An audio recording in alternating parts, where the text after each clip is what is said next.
नमस्कार, प्रभा साक्षी देख रहे हैं आप। आपके साथ मैं हूं अंकित सिंह। बिहार के चुनावी नतीजे आ चुके हैं। ऐसे में अब बड़ा सवाल यह है कि बिहार की राजनीति में आगे क्या होगा। क्या नीतीश कुमार एक बार फिर से मुख्यमंत्री बनेंगे? साथ ही साथ लालू परिवार और आरजेडी का क्या कुछ होने वाला है। तो देखिए, सबसे बड़ी खबर हम आपको बता देते हैं कि रोहिणी आचार्य ने ट्वीट कर लालू परिवार में जो मतभेद की खबरें थी उसको अब सार्वजनिक रूप से सामने ला दिया है। रोहिणी आचार्य, जिन्होंने लालू यादव को अपना किडनी देकर उन्हें नया जीवन दिया, उन्होंने लालू परिवार का ही त्याग कर दिया है। इस बात की जानकारी उन्होंने सोशल मीडिया एक्स पर दिया। साथ ही साथ उन्होंने राजनीति से भी संन्यास की घोषणा कर दी है। इसके अलावा उन्होंने दो लोगों का अपने ट्वीट में नाम लिया है और वो दो लोग संजय यादव और रमीज का नाम है। अब सवाल ये उठता है कि आखिर संजय यादव की इतनी चर्चा क्यों हो रही है। तो संजय यादव, जो तेजस्वी यादव के बेहद करीबी हैं, सलाहकार हैं, 2015 से दोनों राजनीतिक क्षेत्र में साथ काम कर रहे हैं, लेकिन इनकी दोस्ती बहुत पुरानी है। जब तेजस्वी क्रिकेट खेला करते थे, पढ़ाई करते थे दिल्ली में, तब से इनकी दोस्ती बताई जाती है। हरियाणा के महेंद्रगढ़ के रहने वाले हैं और आजकल आईटी या तेजस्वी यादव का, आरजेडी का सारा काम वही देखते हैं। ऐसे में जब तेज प्रताप यादव बिना नाम लिए जयचंद का इस्तेमाल करते हैं तो साफ तौर पे माना जाता है कि वो संजय यादव के लिए ही किया जाता है। और जो आरजेडी के पुराने लोग हैं वो भी नाखुश रहते हैं संजय यादव के कामकाज से। लेकिन अब संजय यादव ने परिवार में ही फूट डाल दिया है, ये बड़ा सवाल है, क्योंकि अब साफ तौर पर रोहिणी आचार्य ने अपने ट्वीट में संजय यादव का नाम ले लिया है। तेज प्रताप यादव, अभी तक उनका नाम उन्होंने कभी नहीं लिया था, लेकिन रोहिणी आचार्य ने साफ तौर पे ले लिया है। तो यहां से तेजस्वी यादव के लिए राह बहुत मुश्किल होने वाली है। परिवार को संभालना, पार्टी को संभालना, अगले चुनाव के लिए तैयारी करना, सोशल मीडिया पर हवाबाजी को कम करना, ये तमाम ऐसी चीजें हैं जिस पर तेजस्वी यादव को फोकस करना होगा। क्योंकि पार्टी तो टूट भी सकती है। ऐसा इसलिए क्योंकि जनता ने इतनी ताकत नहीं दिया है इस बार, और जो सामने वाला सत्ता पक्ष है वो बहुत और बेहद मजबूत है। ऐसे में तेजस्वी यादव के लिए आने वाली दिनों में जो चुनौतियां रहने वाली है वो भयंकर रहने वाली है। ये तो हमने आपको तेजस्वी यादव और आरजेडी के लिए राजनीति क्या कुछ हो सकती है इसके बारे में बताया। लेकिन अब बड़ा सवाल ये है कि आगे क्या नीतीश कुमार मुख्यमंत्री बनेंगे, क्योंकि बीजेपी सबसे बड़ी पार्टी बनकर उभरी है। रिमोट कंट्रोल अब बीजेपी के हाथ में रह सकता है, जिसकी संभावनाएं भी जताई जा रही हैं। क्या बीजेपी का सपना इस बार पूरा होगा अपना सीएम बनाने का?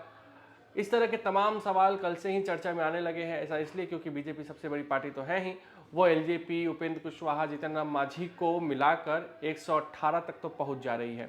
तो 122-24 सीटों तक पहुंचना उसके लिए बड़ी बात नहीं है, क्योंकि आपको भी पता है कि राजनीति में किस तरीके से अंक गणित जुटाए जा सकते हैं। जानकार मानते हैं कि बीजेपी ऐसा कुछ भी नहीं करने जा रही है और नीतीश कुमार को एक बार फिर से मुख्यमंत्री बनाया जाएगा। विधायक दल की बैठक होगी, नीतीश कुमार बाकायदा विधायक दल के नेता चुने जाएंगे। उसके बाद भव्य ओथ सेरेमनी होगा। प्रधानमंत्री नरेंद्र मोदी भी जा सकते हैं, क्योंकि उन्होंने ऐसा कुछ कह के आया हुआ है बिहार के चुनावी सभाओं में कि सरकार बनेगी, मजबूत सरकार बनेगी और मैं एक बार फिर से शपथ ग्रहण में शामिल होने आऊँगा। तो इस बार नीतीश का शपथ ग्रहण, चूंकि 10वां शपथ ग्रहण उनका मुख्यमंत्री के तौर पर होने वाला है, तो कुछ अलग और कुछ हट के रह सकता है। बीजेपी और एनडीए के लिए बिहार अब एक मजबूत गढ़ बन चुका है। बिहार में अब विपक्ष कमजोर रहेगा। ऐसे में बीजेपी अपने हिसाब से राजनीति करना जरूर चाहेगी। ऐसे में देखना होगा कि आगे किस तरह से चीज़ों को बीजेपी और एनडीए बिहार में आगे करने की कोशिश करती है। नीतीश कुमार सीएम जरूर बनेंगे। साथ ही साथ अगर हम बात करें नीतीश कुमार की पार्टी का क्या होगा, क्योंकि नीतीश कुमार की पार्टी मजबूत तो है, लेकिन नीतीश कुमार के सेहत को लेकर जिस तरीके की चर्चाएं होती हैं, ये सवाल बार बार आता है कि नीतीश कुमार क्या पार्टी चला सकते हैं, क्या सरकार चला सकते हैं, क्या दोनों एक साथ चला सकते हैं। तो फिलहाल एक आध महीने, 2-3 महीने तक सब कुछ जैसा है वैसा ही चलेगा। शायद उसके बाद जदयू में कुछ बड़े परिवर्तन हम सबको देखने को मिले। नीतीश कुमार के बेटे निशांत कुमार हो सकता है राजनीति में आए, नीतीश कुमार का उन्हें उत्तराधिकारी बनाया जाए। तो कुल मिलाकर ये चीज़ें हमने आपको बताई है। एलजेपी के लिए भी ये चुनाव दिलचस्प रहा है। एलजेपी ने शानदार स्ट्राइक रेट से 19 सीटें जीती हैं। जीतन राम मांझी ने 5 सीटें जीती है। उपेंद्र कुशवाहा भी 4 सीट जीतने में कामयाब हुए हैं। तो एक मजबूत सरकार के गठन की ओर बिहार बढ़ रहा है। आज चिराग पासवान ने नीतीश कुमार से मुलाकात की है। इस मुलाकात के बाद चिराग पासवान ने कहा कि मैं चाहता हूं नीतीश कुमार ही सीएम बने, लेकिन बाकी विधायक दल की बैठक में ये फैसला होगा। बीजेपी अब तक खुलकर नहीं बोल रही कि नीतीश ही सीएम होंगे, क्योंकि जब से नतीजे आए तब से बीजेपी ये बोल सकती थी कि नीतीश कुमार के नेतृत्व में हमने चुनाव जीता है, ऐसे में नीतीश कुमार मुख्यमंत्री बनेंगे। अब तक बीजेपी की ओर से ये सब चीज़ें नहीं कही जा रही है, तो कहीं ना कहीं कई तरह के सवाल जरूर तैर रहे हैं। लेकिन बीजेपी आलाकमान नीतीश कुमार को लेकर फिलहाल कोई रिस्क नहीं लेना चाहेगी, खास करके तब तक जब तक यूपी में चुनाव नहीं हो जाते, क्योंकि नीतीश कुमार जिस वर्ग से आते हैं, नीतीश कुमार जिस तरीके का जातीय समीकरण को साधते हैं, अगर नीतीश कुमार को हटाया जाता है या नीतीश कुमार